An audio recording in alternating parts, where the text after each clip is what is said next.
नमस्कार, सगळ्यांचं स्वागत बिग एफएमचा मी आरजे आयडी तुमच्यासोबत. आणि खरं तर प्रश्न खूप मोठा आहे. प्रत्येक जण जेव्हा आपल्याकडे बघतो, एक उंची हा माध्यम जो आहे पुढच्याला बघण्याकरिता मान वर करावी लागते. आपण मान अपमान याबद्दल आयुष्यात बरंच काही बोलत असतो. यामध्ये आपण किती कमवलं, किती गमवलं, काय काय आपल्याकडे, ह्या सगळ्या गोष्टी साईडला असतात. पण जेव्हा हाईट बद्दल बोललं जातं तेव्हा आपल्याला मान वर करूनच बघावं लागतं. मग माझ्या मामांची हाईट एवढी आहे, माझ्या काकांची हाईट एवढी आहे, आमच्या घरी सगळं उंचच आहे, हे जेव्हा सांगतात ना तेव्हा आतून त्यांच्या एक वेगळ्या लेवलचा कॉन्फिडन्स असतो. एक अशी आठवण असते की आमचे आजोबाई होते, पण कुठेतरी आपल्याकडे ती हाईट नाही हे म्हटलं की मनात कुठेतरी अरे यार ठीक आहे, होणारे माझे मुलं जे असतील त्यांची तरी हाईट वाढेल असं वाटतं. मग आपण मुलगी सुद्धा हायटेड शोधायला लागतो, मुलं सुद्धा हायटेड शोधायला लागतो. आणि हे प्रॉब्लेम्स हे कधी संपत नाही. पण हाईट ही परत वाढवल्या जाऊ शकते हे जेव्हा मला ऐकायला मिळालं, मी खरंच कुठेतरी एकदम असं वाटायला लागलं की ओके, माझं ठीक आहे, पण माझ्या आयुष्यात जे त्यांची हाईट वाढली तर किती छान होईल. मॅम, सगळ्यात पहिले तर हा टॉपिक आणि याबद्दल बोलणं किती गरजेचं आहे हे मला माहिती आहे. पण त्यासाठीच बऱ्याच लोकांचे प्रश्न होते वेगवेगळे की मॅमला हे विचारा, मॅमला ते विचारा. म्हणून आता तुमची डायरेक्टलीच भेट करून देतो. आज आपल्यासोबत आहेत doctor Priyanka Dhanawade, Piyush height clinic. Ma'am, सगळ्यात पहिले खूप खूप नमस्कार. आणि ज्यांना कोणाला या गोष्टीचा फायदा झालाय त्यांच्याकडूनही मी मेसेज करतो तुम्हाला, सांगतो असं की ते मनापासून धन्यवाद म्हणतात या गोष्टी. येस येस, त्याच ब्लेसिंगमुळे मी आज इथे आहे, तुमच्या समोर आहे. आणि thank you so much big FM, तुमचा खूप सपोर्ट झालाय. थोडस एक तुमचा आवाज खूप छान आहे. लहानपणीपासून म्हणजे आरजे रेडिओला जे बोलत होते बाबा, छोटे छोटे म्हणजे गोष्ट असायच्या रेडिओवर, ते कसे बोलत असते, जसे आवाज येतोय त्याच्यापेक्षा सुद्धा समोर प्रेझेंट, कारण तुम्ही कधी दिसत नाही, बरोबर. तुमचे आवाज एवढे खूप छान असतात आणि खूप एक्साइटेड असते आरजेंना बघण्यासाठी. आता बिग एफएमचा माझा तिसरा का चौथा इंटरव्ह्यू, म्हणजे ते एवढे छान आरजे असतात ना, म्हणजे दिसायला पण आणि बोलायला पण वगैरे. म्हणजे फक्त रेडिओ मध्येच एवढे सुंदर आवाज नसतो की रिअलिटी मध्ये पण असतात. हे खास माझं अर्जंटसाठी होतं. आणि थँक्यू सो मच, तुम्ही मला क्वेश्चन विचारला आता हाईट बद्दल, आणि मनापासून आभार पण मानले. हाईट म्हणजे तुम्हाला असं आयडी बघितल्यानंतर असं खरंच वाटलं, म्हणजे ऐकल्यानंतर इंटरव्ह्यू आला आज माझं, की हाईट वाढू शकते. तुम्हाला तुमची काय प्रतिक्रिया? आपण जर नेहमी ऐकतो सायंटिफिकली की एक वय आहे त्यानंतर ती हाईट वाढू शकत नाही. आणि त्यासाठी आपण काय करावं, तर मग काय मेडिसिन्स घ्याव्या किंवा काय एक्सरसाइज करावी. पण ती वाढ म्हणून किती वाढ, एवढी जाईल तेवढी जाईल, बस झालं, एवढा अंदाज माहिती असतो. पण खरं होऊ शकतं हे आज कळेल. Yes yes yes yes. आता उद्या माझी 19 तारखेला पुण्यामध्ये व्हिजिट आहे, शिबिर आहे. तिथे तर सेकंड डोस थर्ड डोस बघायला मिळतीलच. पण हाईट ही तुम्हाला सांगतो, आपल्याला एवढंच माहिती आहे की हाईट फक्त 18 पर्यंत वाढते आणि त्याच्या आत वाढू शकत नाहीये. 18 नंतर वाढू शकत नाही. त्याच्या आतमध्ये जर पिरियड्स आले लेडीजला तर वाढू शकत नाही. 10वी-12वी वर्ष मुलींना पिरियड्स असतात, मुली तर काय तेवढ्या राहत नाहीत. आणि सगळ्यात महत्वाची मेडिकल सायन्स नुसार खरी ग्रोथ ही वयाच्या 24व्या वर्षीपर्यंत असते. ते पण कसे, बोन्स, आपले बोन्स आहेत ना ते क्लोज व्हायला नाही पाहिजे, ग्रोथ प्लेट्स वगैरे जरी झाले असेल तरी पण ते पॉसिबल आहे. कारण त्याच्याशी रिलेटेड वर्कआउट, योगासन, ताडासन, शीर्षासन, त्या काही गोष्टी डाएट वगैरे ते करणं गरजेचं आहे. नुसतंच आपण काय हाईट छोटे आहे बिचारे त्या पॅरेंट्स वरती जेनेटिकल आहे त्याच्याशी रिलेटेड काय केलेलंच नाही, काय घेतलेलंच नाही म्हणून हाईट नाही वाढली. आता घ्यायचंय करायचंय, साधी आणि सिंपल गोष्ट आहे. ज्यांनी घेतले त्यांना फायदा आहे, ज्यांनी नाही घेतलं त्यांना फायदा नाहीच आहे.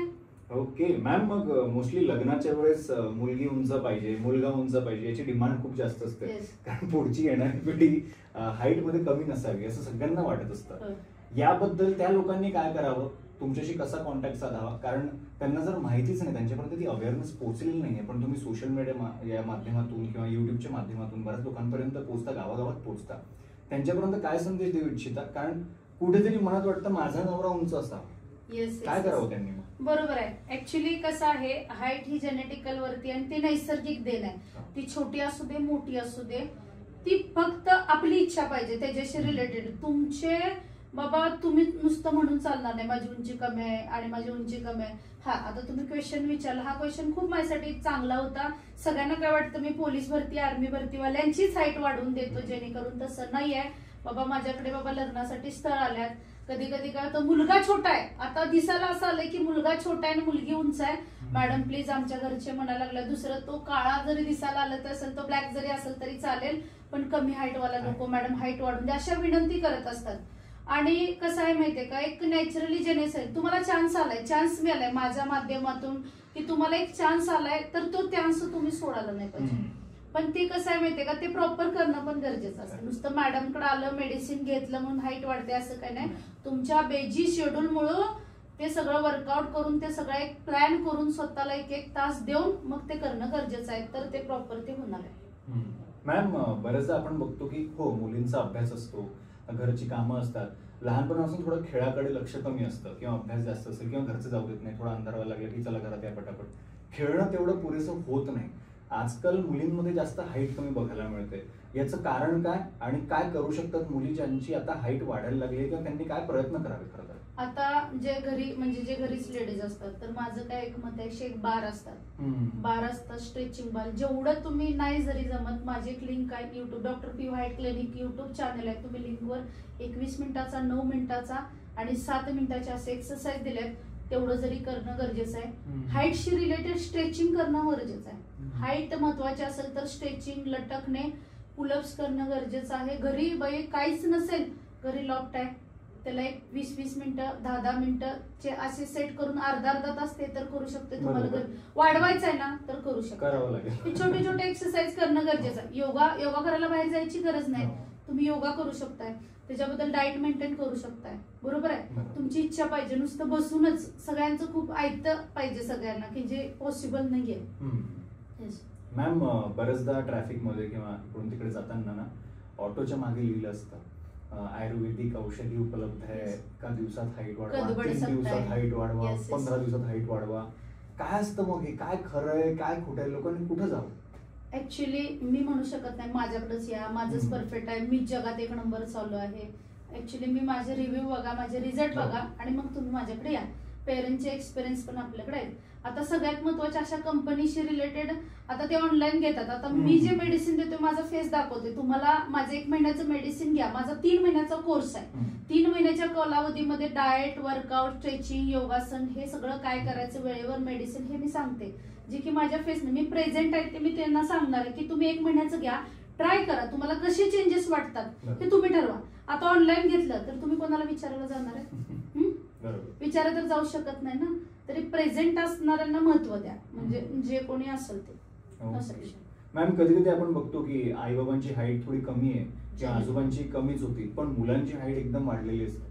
हे असं कसं होऊ शकतं? त्यांचे हे जेनेटिकल झालं. जेनेटिकल म्हणजे मम्मीची कमी आहे पण आजोबांची जास्त.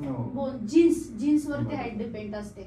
आणि त्यानं पण प्रॉपर वर्कआउट पण केलेलं असते, त्यावेळेला पौष्टिक घेतले, त्यांना मिळालं नाहीये म्हणून त्या दुसऱ्या पिढीला मिळालं ना, ते त्यांचा दोष नाहीये ना. आणि जीन्स वरती प्रॉपर आहे, एक पिढीला नाही मिळालं तर दुसऱ्या पिढीला ते मिळू शकतं. आणि त्यानं ट्राय करणं गरजेचं आहे. म्हणजे आताचे मुलं कसं खेळणं बागडणं जरा जास्त आहे, वर्कआउट वगैरे. त्यावेळेला सायकलिंग वगैरे असायच्या, पण छोट्या मुलांना नसायच्या. आता सायकलिंग वगैरे आल्यात, सायकलिंग करतात मुलं, पोहायला जातात, डाएट घेतात. खूप अवेअरनेस झालाय, पालकांचा अवेअरनेस झालाय की तुम्ही स्किपिंग करा. स्कूलमध्ये जाताना मुलं काय करतात, सायकल घेऊन जातात. बरोबर आहे, त्यावेळेला उपलब्ध नव्हतं ना साधन, त्याच्यामुळे ते जीन्स होत म्हणजे हाईट वाढत गेली सध्या. ओके मॅम, हा कॉन्सेप्ट कसा सुचला? कारण करायला तर सगळं काही आहे आपल्याकडे, आज हे करू शकतो आपण, ते करू शकतो, पण ज्यावर सगळ्यात जास्त निग्लेक्टेड गोष्ट म्हणजे कोणाची तरी हाईट. आणि ती जेव्हा निग्लेक्टेड आहे पण जेव्हा विचारलं जातं तेव्हा पुढच्याला एम्बॅरसमेंट होते की अरे कोणी बुटकं जेव्हा म्हणतं ना तेव्हा वाईट वाटतं. काय वाटतं त्यांचं त्यांच्या मनात वाटतं. बरोबर. मग काय बेसिक हाईटचे क्रायटेरिया असायला पाहिजे, किंवा इथपर्यंत ठीक आहे किंवा एकदमच हायटेडही नको, त्याने काही प्रॉब्लेम होत असतात असं काही? येस, आता माझ्याकडे हाईट कमी करण्यासाठी सुद्धा मुले. बापरे. हाईट 17 मध्ये मॅडम माझी खूप वाढायला लागल्या, मला नको, मला परत लग्नासाठी नाही, एवढी भीती वाटते, लग्नासाठी नाही मुली वाढणार. हा, एकेकांचे ते वाढत राहतात. पण आता तुम्ही जो क्वेश्चन विचारला की बाबा लोक विचारतात की म्हणजे हाईट कमी आहे, न्यूनगंडता त्याला म्हणतात, ती मरापर्यंत जात नाही, माझी उंची कमी आहे म्हणजे हे. आता सगळ्यात महत्वाचं, अशा लोकांना तुम्ही निग्लेक्टच करा, तुम्ही लक्ष देऊ नका. देवानं मला कुणाला हात दिलेला नाहीत, कुणाला पाय दिलेला नाहीत, ह्या गोष्टी दिल्या नाहीत, पण मला ठीक आहे कमी उंची दिल्या, मग ठीक आहे 3 फुटाचे 2 फुटाचे त्यांनी काय करायला पाहिजे? बरोबर आहे ना. हे छोटे छोटे पण चान्स आला, जिथे जिथे चान्स मिळाला, जिथे जिथे वेळ मिळाला. सगळ्यात महत्वाचे, सगळेच सकाळी वर्कआउट करतात, बरोबर आहे, मग त्यांची हाईट वाढत नाही.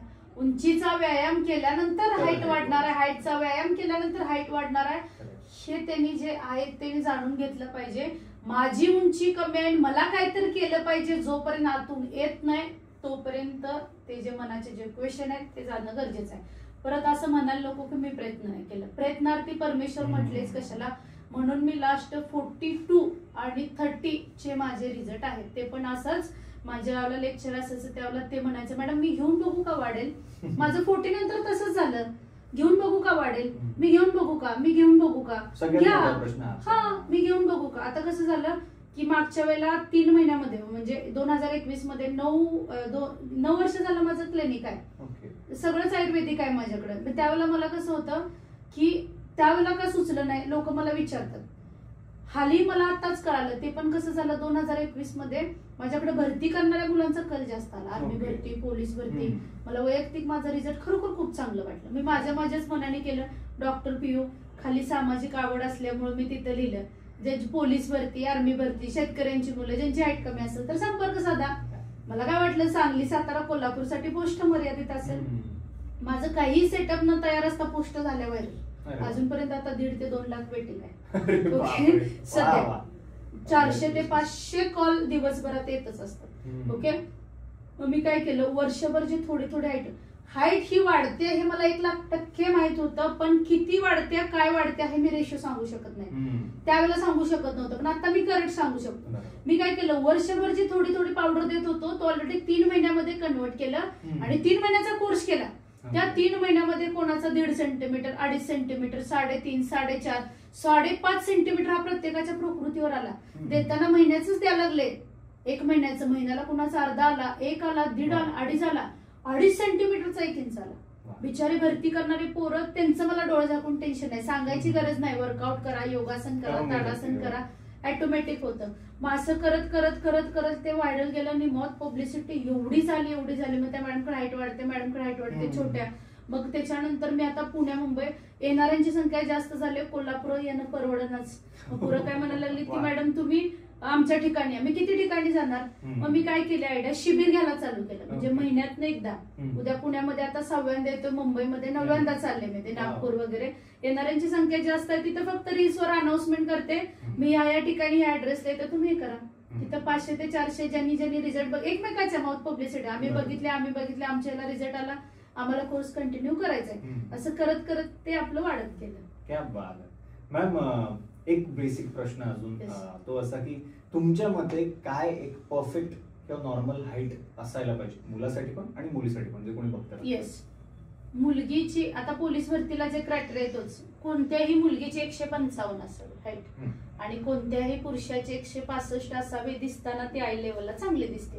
खरी ग्रोथ ही तुम्हाला सांगतो मुलगी मम्मीच्या 18च्या आतमध्ये मुलगी मम्मीच्या वर गेली पाहिजे ती हाईट चांगली आणि मुलगा पप्पांच्या वरती गेला पाहिजे ती ग्रोथ चांगली. आणि जर नसेल तर तुम्ही मेडिसिन घ्या. मेडिसिनच घ्यायला पाहिजे असं काय नाही. एक्सरसाइज करा आणि तुम्ही हाईट वरती फोकस करा. हे करू शकता. मॅम एक शेवटचा प्रश्न. हाईट म्हटलं की खूप जिव्हाळ्याचा विषय असतो आणि अशातच बरेच लोक निराश असतात. निराशा अशी आहे की माझं काय होईल पुढे आणि मनात कुठे ना कुठे ही खंत राहते की कसं होऊ शकतं, कसं करू मी, काय होईल आता, माझं लग्न होईल की नाही. कारण पूर्ण आयुष्य पुढचं याच्यावर डिपेंड करत असतं. मग त्या लोकांना काय सांगणार जे बघतात आता आणि काय करायला पाहिजे त्यांनी तुमच्यापर्यंत पोहोचायला, कॉन्टॅक्ट कसा करायचा, काय करायचं. येस. आता सगळ्यात महत्वाचं माझं इंस्टाग्राम वरती डॉक्टर पीयू 24 आयडी आहे. माझा क्लिनिकचा ऍड्रेस आहे कोल्हापूरमध्ये गोकुळ शिरगाव आणि ग्रामपंचायतच्या समोर कोल्हापूरमध्ये क्लिनिक आहे. कॉन्टॅक्ट नंबर दिले आहेत. शिबिर ऑर्गनाइज करत आहे. येस 9890446677 हा माझा पर्सनल नंबर आहे आणि बायोमध्ये पण तुम्ही 2-3 नंबर आहेत तुम्ही बघू शकताय. डॉक्टर पीयू 24 हा इंस्टाग्रामच्या आयडी वरती तुम्ही बाकीचे रिझल्ट बघू शकताय. आता सगळ्यात महत्वाचा क्वेश्चन म्हणजे तुम्ही सर एक क्वेश्चन मगाशी आता काय विचारला की त्यांनी काय म्हणजे नैराश्य व्हायला नाही पाहिजे. येस वाढायला. आता खूप आता माझ्या फ्रेंड सर्कल मध्ये सुद्धा म्हणजे खूप क्वालिफाईड आहेत. हाय म्हणजे 1-1.5 लाखाचे पॅकेज आहेत पण हाईट नाही आहे. मला ते कॉल येतात किती पाहिजे तेवढा पैसा सांग हाईट वाढवून देतो. ऍक्च्युली पैशाचा इथं विषय नाहीये. त्यांनी करणं पण गरजेचं आहे, टाइम देणं पण गरजेचं आहे. आणि मी सांगू शकते की माझं एक फाउंडेशन आहे. फाउंडेशन भरती करणाऱ्या मुलांना किंवा गरीब मुलांना, भरती करणाऱ्या मुलांना मी अनाथ दत्तक घेते. माझा PIU फाउंडेशन आयडी आहे. त्याच्यामुळे ज्यांची कोणाची परिस्थिती नाही आहे किंवा आई वडील नाही आहे, सैन्यात भरती व्हायचंय, देश सेवेसाठी जायचंय, असांना मी अनाउन्समेंट करत आहे की तुम्ही डायरेक्ट माझ्या क्लिनिकवरती तुमचे जे आई वडिलांचे जे मृत्यूचे दाखले आहेत ते घेऊन येऊ शकताय. 3 ते 4 महिने तुम्हाला जी काय असेल ते पूर्णपणे totally free of cost treatment राहील. ज्यांना कोणाला मुलींना बाबा म्हणजे त्या विधवा आहेत, म्हणजे मिस्टरांकडे राहत नाहीयेत, परिस्थिती नाही आहेत, आई वडील किंवा हयात नाही आहेत, अशांनी सुद्धा माझ्या क्लिनिकला संपर्क साधू शकताय. माझ्या PIU फाउंडेशनच्या आयडीद्वारे मी आतापर्यंत हजारो मुलांना भरती केलं. 14 नोव्हेंबरचा कालचाच रिझल्ट सांगतो. काल आपल्या फाउंडेशनद्वारे केदार कांबळे म्हणून आर्मी भरती झाला. क्या बात आहे. हे मग असे सक्सेस स्टोरीज जेव्हा तुम्ही बघता तेव्हा तुम्हाला तो आनंद वेगळ्याच लेवलचा असेल आणि दत्तक घेणं म्हणजे खूप मोठी गोष्ट आहे. येस, ऍक्च्युली लहानपणीपासून मला सामाजिक कार्याची खूप आवड आहे. मग राजकारणात जायला पाहिजे असं काही नाही. आतापर्यंत हजारो ते 200 मुलांना आपण फाउंडेशनद्वारे फ्री ट्रीटमेंट दिलेले आहे. म्हणजे फ्री 30%, 100% मधली जी माझी ओपीडी आहे ती 30% माझ्या फाउंडेशनला जाते. आणि त्याच वयामध्ये म्हणजे त्याच आशीर्वादामुळे, त्यांच्या ब्लेसिंगमुळे आज मी या लहान वयात सक्सेसफुल आहे, एवढं मी म्हणू शकते. मला असं वाटतं की मी असं थँक्यू सर. हे गरजेचं आहे आणि हे काम नाहीये तुमच्यासाठी. मला तरी असं वाटतं की हे काहीतरी मोठं आहे, काहीतरी देणं लागतो आपण समाजाला, ते त्यासारखंही आहे. एक बिझनेसही आहे, त्याचबरोबर एक प्रार्थना सुद्धा आहे तुमची की सकाळी उठून सगळं कामाला लागायचं, कुठे जायचं, नागपूर जायचंय, मुंबई जायचंय, कोल्हापूर जायचंय, पुणे जायचंय. ती धावपळ आहे पण तो चेहऱ्यात थकवा नाही. येस. ब्लेसिंग्स म्हणजे ज्यावेळेला चेहऱ्यावरती एक समाधानी ब्लेसिंग्स. लोक म्हणतात ना, अर्धा 1 सेंटीमीटर कुणाच तर आयुष्य घडतंय आणि त्या 7 पिढ्याचा आशीर्वाद मला मिळाला. एक वर्दी म्हणजे एक फॅमिली सेट. अशा किती वर्द्या माझ्याकडे येऊन गेल्यात आणि त्याच ह्याच्यामुळे. आणि सगळ्यात महत्वाची, माझ्या ज्या क्लिनिकची टीम आहे, मॅनेजमेंट टीम आहे, ती खूप छान आहे, खूप सपोर्ट करतात. जे खूप म्हणजे एडिटर पासून, व्हिडिओ एडिटिंग पासून ते बाकीच्या ड्रायव्हर पासून ते सगळं मेंटली मॅडमांची कशी व्यवस्थित राहील याची परिपूर्ण काळजी घेतात. क्या बात आहे. कुडोज टू द टीम सुद्धा. आणि प्रत्येकाला हेच सांगायचं मला की बघा, निराशा किंवा त्याचबरोबर सॅड थॉट्स येणं, चुकीचं थॉट्स येणं हे सामाजिक आहे आणि त्याचबरोबर आपल्या लेवलच्या नुसार, आपल्या पातळीनुसार आपण ते सांभाळून घेण्याचाही प्रयत्न करतो. पण कुठेतरी याच्या बाहेर निघणंही गरजेचं आहे. आणि अशात जेव्हा आपल्याला माहिती आहे की डॉक्टर PIU आहेत, आपली मदत होऊ शकते आणि यासाठी एक उत्तर अवेलेबल आहे, तुमच्या प्रश्नांचे उत्तर सुद्धा अवेलेबल आहे, तर हे सगळं काही इंस्टाग्राम, मॅमने नंबर सांगितलं, तुम्ही मागे जाऊन सुद्धा चेकआउट करू शकता, लिहू शकता, मित्रांना सांगू शकता. कोणतरी असेल तुमच्या फॅमिलीमध्ये, रिलेटिव्हमध्ये, मित्रांमध्ये ज्यांना हाईट वाढवायची थोडी का होईना, ज्यांचं आयुष्य सुधरू शकतं, ज्यांना वाटतं की हा कॉन्फिडन्स वगैरे लेवलचा आलेला आहे, हे सगळं तुम्ही चेकआउट करू शकता. आणि लवकरात लवकर जायचं, सबस्क्राईब सुद्धा करून टाकायचं, फॉलो सुद्धा करून टाकायचं. आणि त्याचबरोबर मी मनापासून धन्यवाद करतो मॅम. आणि एकच बोलायचं होतं, पुणेकरांसाठी एक गुड न्यूज देत आहे. माझी जी सेकंड शाखा आहे ती 2 जानेवारी 2026 पासून मी 3 दिवस कोल्हापूरमध्ये आणि 3 दिवस पुण्यामध्ये करत आहे. कारण पुणेकरांचा प्रचंड रिस्पॉन्स आहे. मी आता ऍड्रेस आणि लोकेशन तुम्हाला पाठवेन, खास पुणेकरांसाठी मी येत आहे, कारण मध्य सेंटर आहे, सगळ्यांनाच बरं पडेल. बरोबर, एक्झॅक्टली. खूप खूप मनापासून धन्यवाद आणि खूप छान वाटलं तुमच्याशी गप्पा करून. आणि आय होप अजून हजारो लोकांना या गोष्टीचा फायदा व्हायला पाहिजे. आणि त्याचबरोबर तुम्ही सुद्धा बिलकुल असं विचार करायचा नाही की मी मॅमकडे गेलो, लोक काय म्हणतील, असं काही नाही. तुमचं वैयक्तिक आयुष्य आहे, तुम्ही जाऊ शकता. आणि तुम्ही त्याचबरोबर ज्या मेडिसिन्स आहे किंवा ज्या काही सांगतायत मॅम, त्या फक्त फॉलो करायच्यात इमानदारीने, म्हणजे झालं. Consistency is the key. बरोबर. येस, फॉलो करण्यासाठी. आणि एक की म्हणजे एक तुमच्यामुळे मी 4 की देते, 4 गुरुमंत्र देते की ज्याची हाईट वाढते. हाईट वाढवण्यासाठी सगळ्यात जास्त मोस्ट इम्पॉर्टंट म्हणजे झोप. जोपर्यंत प्रॉपर झोप शांत घेत नाही तोपर्यंत हाईट वाढायला मदत होत नाही, कारण ग्रोथ प्लेट्स ऍक्टिव्ह होत नाहीत. दुसरी गोष्ट म्हणजे हाईटचा व्यायाम केल्यानंतर हाईट वाढणार आहे, उंचीचा व्यायाम केल्यानंतर उंची वाढणार आहे, ना की असंच वाढणार आहे. आणि तिसरा, प्रोटीन्स आणि कॅल्शियम वरती फोकस करणं खूप गरजेचं आहे. तुम्ही नेटवरती शोधू शकता. आणि चौथा, तुमचा तुमच्यावर विश्वास पाहिजे. जर ह्या 4 गोष्टी असेल तर माझ्याशी संपर्क साधू शकताय. नाहीतर स्वतःवरती माझी लिंक बघून जरी एक्सरसाइज केली तर 1.5 ते 2 सेंटीमीटर आरामात वाढू शकते. या 4 गोष्टी खूप महत्वाच्या. त्या जर प्रॉपर केल्या तर हाईट ही वयाच्या कोणत्याही वर्षी वाढू शकते. क्या बात. When there is a will, there is a way असं म्हणतात आणि हा वे इथे आहे. यांच्यापर्यंत पोहोचू शकता. आणि त्याचबरोबर मॅम मनापासून धन्यवाद. खूप छान वाटलं तुमच्याशी गप्पा करून. आय होप लवकरात लवकर भेटू आणि सगळ्या प्रश्नांची उत्तरं आलीच आहे, लोकांचे प्रॉब्लेम सुद्धा सॉल्व्ह होतील. Thank you so much. नमस्कार. झालं ना सर Done. व्यवस्थित? मस्त झालं.